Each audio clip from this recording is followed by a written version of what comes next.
Canis familiaris, man's best friend, or humanity's oldest ally. We all know dogs as our loyal companions. They're essential to many occupations all around the world and perfectly adapt to whatever role we give them.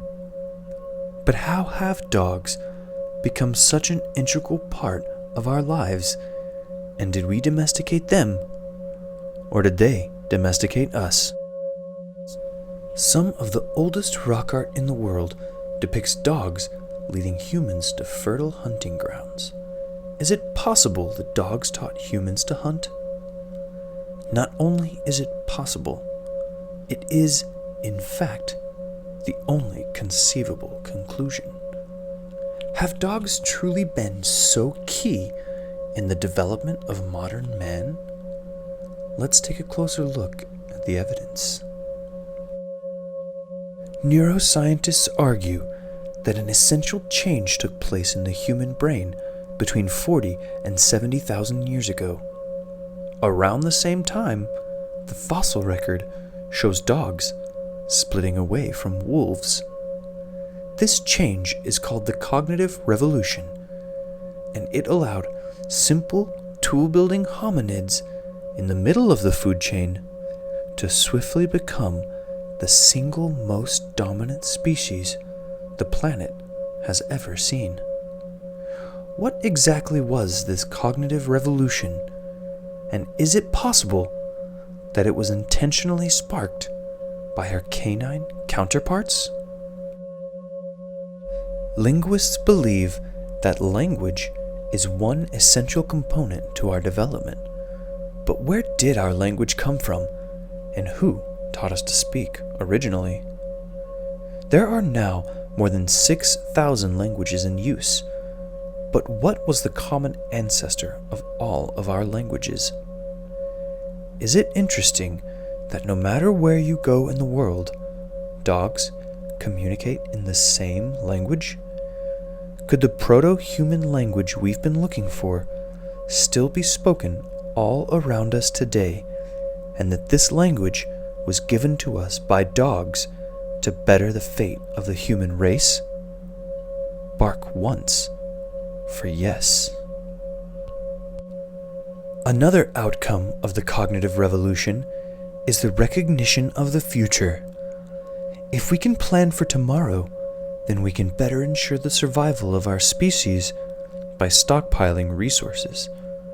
But how did we discover the future? What is the missing ingredient that tells us just how humans learn to save things for a later date? Again, look no further than your own backyard. The last and most important result of the cognitive revolution, argues Yuval Noah Harari, is mankind's ability to create myths. Myths allow us to run a simulation based in ideology to help us determine the best solution to our problems. Harari believes that it was language combined with man's recognition of the future that gave rise to myth-making. But is this missing the forest by only seeing the trees? Most definitely. And for this last proof, we must now turn to the oldest and most enlightened civilization, the ancient Egyptians. The ancient Egyptians were obsessed with death. Their Book of the Dead is the most numerous manuscript from the Bronze Age, and they spent their entire lives preparing for death. When an Egyptian would die, they believed their soul to be carried to the afterlife by none other than Anubis, the dog. The Egyptians called this afterlife Oof Woof, eerily similar to the sound a dog makes. The Egyptians' knowledge of dogs being the givers of language and bearers of our souls to the afterlife is just too much to be coincidence. We should always look to the Egyptians for the answer. After all, they built the pyramids. It's now plain to see how we should be grateful to dogs. But is that the end of the story? Far from it. What have dogs done for the modern world, and should we be hopeful for what is to come? Recently, a documentarian has made the irrefutable claim in his groundbreaking series Cats of the Ancients that cats gave rise to agriculture, but only in order to eradicate all life on Earth. Could this be why dogs seem to hate cats so much? Could dogs be trying to forestall humanity's march towards destruction? And if so, at what cost? Chinggis Khaan, bloodthirsty warlord, killed countless millions across Asia and Europe. But even he attributed his ambitions to private conversations with his trusty hound. How could this be if canines truly are the divine protectors of all races? Upon closer inspection, we see that Chinggis Khan's rampant destruction of human life was never in threat of wiping out all humanity, but caused so much farmland to return to nature that humans' environmental impact was briefly reduced. Could dogs be putting human life at risk in order to ultimately save our species?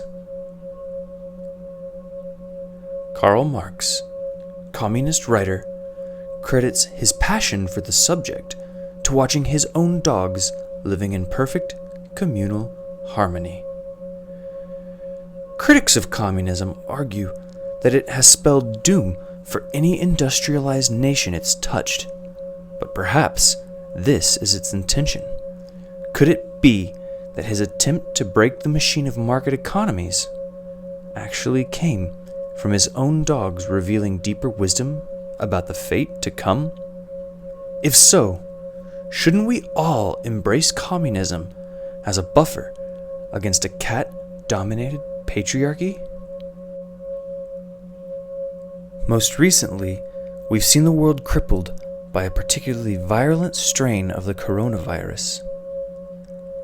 Places affected by this pandemic have once again seen a drastic recovery in their environmental surroundings. What, if any, is the link to dogs, and could they really be capable of unleashing such a terrible plague upon humanity?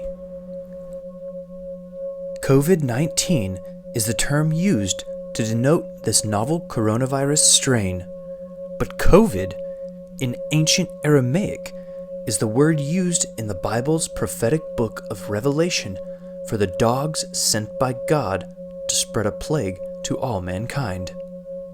Often mistranslated as 4 horsemen, modern scholars now insist a correct reading of the text would actually translate to 19 hounds of the apocalypse, or COVID-19. Could we now be experiencing the 19th and final dog sent by God to punish mankind for our cat-like curiosity? It might be hard to accept that dogs have thrust this blight on their unsuspecting masters, but just ask yourself, who benefits from social distancing? We're now left with a dilemma. Return to a pre-agrarian communistic utopia, allowing millions to starve and die of disease, or embrace a complete and utter end to all life in complacent, comfortable luxury. The choice is yours, dog or cat. If you choose to side with the dirty communist dogs, please redistribute your wealth to the creators of this video. But if you prefer the capitalist fat cats, please support free and open expression by becoming a patron of the creators of this video. Thank you very much.